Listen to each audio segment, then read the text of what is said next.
ദേവസ്വം വകുപ്പിന്റെ സ്പെഷ്യൽ പ്ലീഡറായി നിയമിച്ച കെ.ബി. പ്രദീപ് രാജു. എന്താണ് കെ.ബി. പ്രദീപിന്റെ പ്രശ്നം എന്ന് ചോദിച്ചു കഴിഞ്ഞാൽ കഴിഞ്ഞ ദിവസം അതൊരു വലിയ വിവാദമായിരുന്നു. ഈ പൊതുജനത്തെ പറ്റിക്കാൻ വേണ്ടിയിട്ട് നടത്തിയ പരിപാടിയല്ലേ ഇത്. ഇല്ലാത്ത ഒരു തസ്തിക ഉണ്ടാക്കുക. ആരുണ്ടാക്കി? മുഖ്യമന്ത്രി ഉണ്ടാക്കി. ശബരിമലയിൽ സ്ത്രീ പ്രവേശനവുമായി ബന്ധപ്പെട്ട് എന്തിനാണ് സമരം നടന്നതെന്ന് ചോദിച്ചാൽ പച്ചയ്ക്ക് പറഞ്ഞാൽ കോടതി ലക്ഷ്യ പരിപാടിയാണ്. കോടതി, സുപ്രീം കോടതി എന്ന് പറയുന്ന പരമോന്നത നീതിപീഠത്തിന്റെ ഒരു ഉത്തരവിന് എതിരായിട്ടാണ് ഇവിടെ സമരം നടന്നത്. ഉണ്ണികൃഷ്ണൻ പോറ്റി ഉന്നയിച്ച ആരോപണം ആദ്യമായി സഭയിലേക്ക് ഉയർത്തിക്കൊണ്ടുവന്ന ആരാണെന്നറിയാമോ? ഇങ്ങനെ ഒരാൾ പറഞ്ഞു എന്ന് പറഞ്ഞുകൊണ്ട് സഭയിൽ ഉയർത്തിയത് വി.ഡി. സതീശനായിരുന്നു, പ്രതിപക്ഷ നേതാവ്. മംഗലാപുര യാത്രയിൽ ചാർട്ടേഡ് ഫ്ലൈറ്റ് ചാർട്ട് ചെയ്തതും ഈ സ്വർണ്ണക്കടത്ത് കേസിലെ പ്രതിയുടെ പേരിലാണ്. യു.ഡി.എഫിനകത്ത് ഇപ്പോഴും ഈ പറയുന്ന നിയമനം നാണക്കേടായിട്ട് തന്നെ നിൽക്കുന്നുണ്ട്. അതായത് ദേവസ്വം വകുപ്പിന്റെ സ്പെഷ്യൽ പ്ലീഡറായി നിയമിച്ച കെ.ബി. പ്രദീപ് രാജിവെച്ചു. അതായത് നേരത്തെ സണ്ണി ജോസഫിന്റെ അളിയൻ രാജിവെച്ച അതേപോലെ തന്നെയാണ് ഇപ്പോൾ ഈ രാജി നടക്കുന്നത്. ഇതിനകത്ത് ഈ തുടർച്ചയായിട്ടുള്ള രാജിയിൽ വലിയ വലിയ വിവാദങ്ങൾ പുറകെ ഉണ്ട്. കാരണം ഈ ഇല്ലാത്ത തസ്തികകൾ ഉണ്ടാക്കുന്നു, ജോലി കൊടുക്കുന്നു, ബന്ധുക്കളെ കുത്തിത്തിരികി കയറ്റുന്നു. ഇതിങ്ങനെ അവസാനിക്കാതെ നിൽക്കുകയാണ്. അപ്പോൾ പുറകെ ഇനി രാജികൾ വരാൻ സാധ്യതയുണ്ടാവും. ഇതിൽ എന്താണ് കെ.ബി. പ്രദീപിന്റെ പ്രശ്നം എന്ന് ചോദിച്ചു കഴിഞ്ഞാൽ കഴിഞ്ഞ ദിവസം അതൊരു വലിയ വിവാദമായിരുന്നു. കാരണം ഈ പറയുന്ന ദേവസ്വം ബോർഡ് സ്പെഷ്യൽ പ്ലീഡറാക്കി കെ.ബി. പ്രദീപിനെ നിയമിച്ചതിൻ്റെ പിന്നിൽ ഒരു പ്രശ്നമുണ്ട്. ആ പ്രശ്നമാണ് അഡ്രസ്സ് ചെയ്യപ്പെട്ടത് കഴിഞ്ഞ ദിവസങ്ങളിൽ. അതായത് ഇദ്ദേഹം നമ്മുടെ സ്മാർട്ട് ക്രിയേഷൻസ്, ചെന്നൈയിലെ സ്മാർട്ട് ക്രിയേഷൻസിൻ്റെയും പങ്കജ് ഭണ്ഡാരിയുടെയും വളരെ വേണ്ടപ്പെട്ട ഒരു അഭിഭാഷകനാണ് അതിൻ്റെ. അപ്പോൾ അതുകൊണ്ട് പുള്ളിയെ സംബന്ധിച്ചിടത്തോളം പ്രതി പട്ടിക ശരി, സർക്കാരിനെ സംബന്ധിച്ച് ഈ പറയുന്ന അഭിഭാഷകൻ പ്രതിസ്ഥാനത്താണ്. എന്ന് വെച്ചാൽ പങ്കജ് ഭണ്ഡാരിയും സ്മാർട്ട് ക്രിയേഷൻസും ശബരിമലയിലെ സ്വർണം അടിച്ചു മാറ്റിയ കേസിലെ പ്രതികളാണ്. ആ പ്രതികൾക്കൊപ്പം നിൽക്കുന്ന ഒരു അഭിഭാഷകൻ പിന്നെ സർക്കാരിൻ്റെ കണ്ണി പ്രതിയല്ലാതാകുമോ? പൊതുജനത്തിൻ്റെ കണ്ണി പ്രതിയല്ലാതാകുമോ? ഇന്നും ഈ പറയുന്ന നാട്ടുകാർക്കും പൊതുജനത്തിനും അറിയാം, ഈ പറയുന്ന പങ്കജ് ഭണ്ഡാരിക്കും ചെന്നൈയിലെ സ്മാർട്ട് ക്രിയേഷൻസിനും ശബരിമലയിലെ സ്വർണം കൊണ്ടുപോകാനകത്ത് പങ്കുണ്ടെന്ന് പൊതുജനത്തിന് അറിയാന്നേ. ഈ പൊതുജനത്തെ പറ്റിക്കാൻ വേണ്ടിയിട്ട് നടത്തിയ പരിപാടിയല്ലേ ഇത്. ഇല്ലാത്ത ഒരു തസ്തിക ഉണ്ടാക്കുക. ആരുണ്ടാക്കി? മുഖ്യമന്ത്രി ഉണ്ടാക്കി.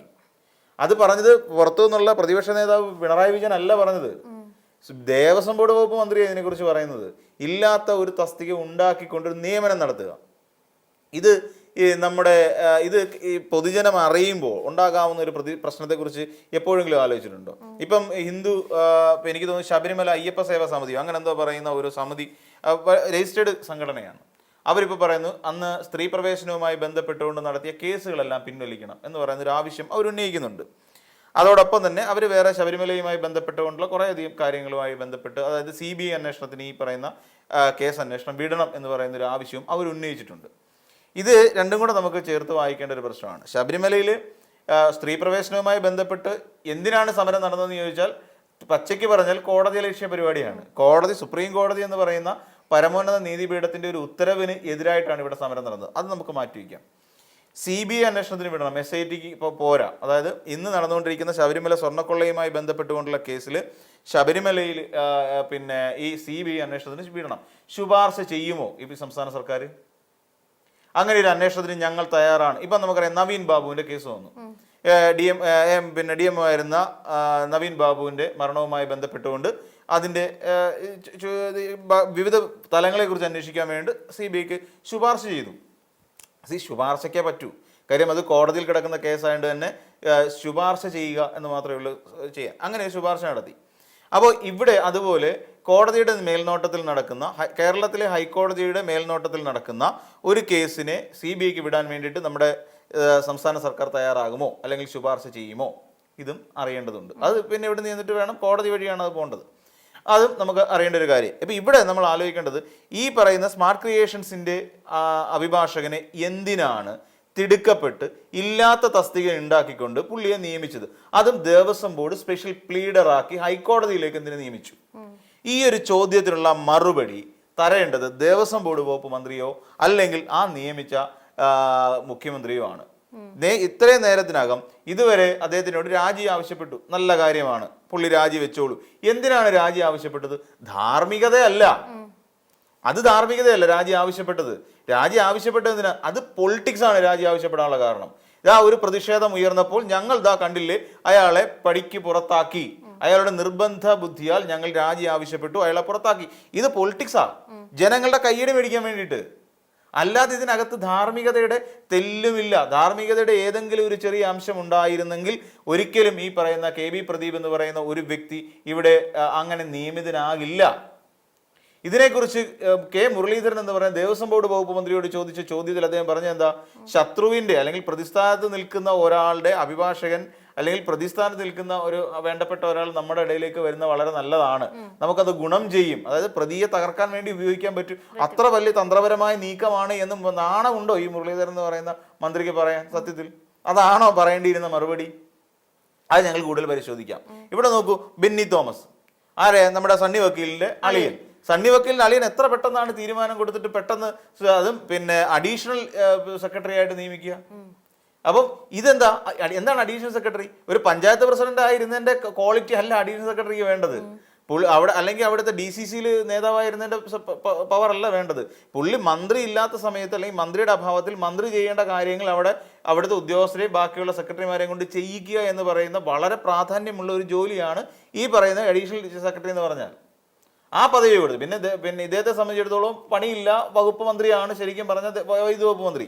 നമുക്ക് അറിയാവുന്നൊരു കാര്യമാണ്, പണിയില്ല. കാര്യം അവിടെ ഉദ്യോഗസ്ഥരും അത് ബോർഡാണ് വൈദ്യുതി കാര്യങ്ങളെല്ലാം തീരുമാനിക്കുന്നത്. അപ്പോൾ ബോർഡിന്റെ തീരുമാനമാണ് ഏറ്റവും പ്രാധാന്യം.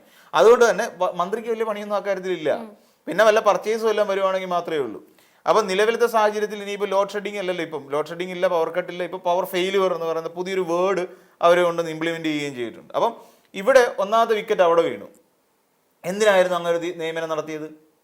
എന്തിനായിരുന്നു? സ്വന്തം അളിയനെ പിടിച്ച് അവിടെ കൊണ്ടിരുത്താൻ. അങ്ങനെയാണെങ്കിൽ പുള്ളി ഈ പറയുന്ന സണ്ണി വക്കീൽ പറയുന്ന എല്ലാ കഴിവുകളും ഗുണഗണങ്ങളുമുള്ള വ്യക്തിയായിരുന്നെങ്കിൽ എന്തിനാണ് അയാളുടെ രാജിവെച്ച് പുറത്തു പോകാൻ പറഞ്ഞത്? അതിൽ സ്റ്റിക്ക് ഓൺ ചെയ്യേണ്ടിയിരുന്നില്ലേ?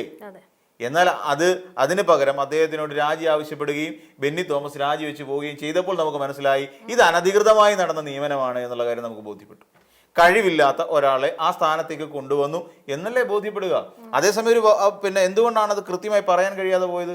ആ വകുപ്പുമായി ബന്ധപ്പെട്ടുകൊണ്ട് വളരെ കൃത്യമായി കാര്യങ്ങൾ നീക്കാൻ ശേഷിയുള്ള പവർഫുള്ളായ പൊളിറ്റിക്സ് അറിയാവുന്ന ഒരു വ്യക്തിയാണ് ഞാൻ എൻ്റെ അഡീഷണൽ സെക്രട്ടറി ആയിട്ട് കൊണ്ടുവന്നിരുത്തുന്നത് എന്ന് പറയാൻ എന്തുകൊണ്ടാണ് പിന്നെ സണ്ണി വക്കീലിന് കഴിയാതെ പോയത്? അല്ലെങ്കിൽ ഇതുമായി ബന്ധപ്പെട്ട് മുഖ്യമന്ത്രി എന്തുകൊണ്ടാണ് അങ്ങനെ സംസാരിക്കാതെ പോയത്? പകരം അയാളുടെ രാജി എഴുതി വാങ്ങിക്കുകയാണ് ചെയ്തത്. അപ്പോൾ അവിടെയാണ് പറയുന്നത് ഇതിനകത്ത് നടന്നിട്ടുള്ള നിയമനങ്ങളെല്ലാം വളരെ പൊളിറ്റിക്കലാണ്. ചിലതൊക്കെ ഒളിച്ചു കടത്താൻ വേണ്ടിയിട്ടുള്ള പരിശ്രമങ്ങളാണ്. ഈ പറയുന്ന ചെന്നൈയിലെ സ്മാർട്ട് ക്രിയേഷൻസിന്റെ അയാളെ മാത്രമേ കിട്ടിയുള്ളൂ ഇവിടുത്തെ ദേവസ്വം ബോർഡ് ലീഡറാക്കി മാറ്റാൻ. വേറെ എത്രയോ അഡ്വക്കേറ്റുകളുണ്ട് നമ്മുടെ നാട്ടിൽ, എത്രയോ അഭിഭാഷകന്മാർ, ദേവസ്വം ബോർഡുമായി ബന്ധപ്പെട്ട് തന്നെ എത്രയോ അഭിഭാഷകന്മാരുണ്ട്. എന്തുകൊണ്ട് അവരെ ആരെയും സമീപിക്കാതെ ഇയാളെ തന്നെ പിടിച്ചു വെച്ചത്? അല്ലെ, എത്രയോ അത്ര ഫേമസ് ആയിട്ടുള്ള ഒരു വക്കീലാണോ അദ്ദേഹം? ആണെന്ന് എനിക്ക് തോന്നുന്നില്ല. പിന്നെ അയാളെ തന്നെ എന്തിനാക്കിയത്? അപ്പൊ ഇവിടെയൊക്കെയാണ് നമ്മൾ ചിന്തിക്കുന്ന ചില സംശയങ്ങൾ നമ്മുടെ ഉള്ളിലേക്ക് വരുന്നത്. കാരണം എന്താ, 80 ടൺ എന്ന് പറഞ്ഞ സോണിയാഗാന്ധിയുടെ വസതിയാണ്. ആ സോണിയാഗാന്ധിയുടെ വസതിയിലേക്ക് ഈ ഉണ്ണികൃഷ്ണൻ പോറ്റി അടക്കമുള്ള ഈ പറയുന്ന ആളുകൾ എന്തിനവിടെ പോയി എന്ന് പറയുന്ന ഒരു വലിയ ക്വസ്റ്റ്യൻ മാർക്ക് നമ്മുടെ മുന്നിൽ ഇപ്പോഴും കിടപ്പുണ്ടെന്നേ.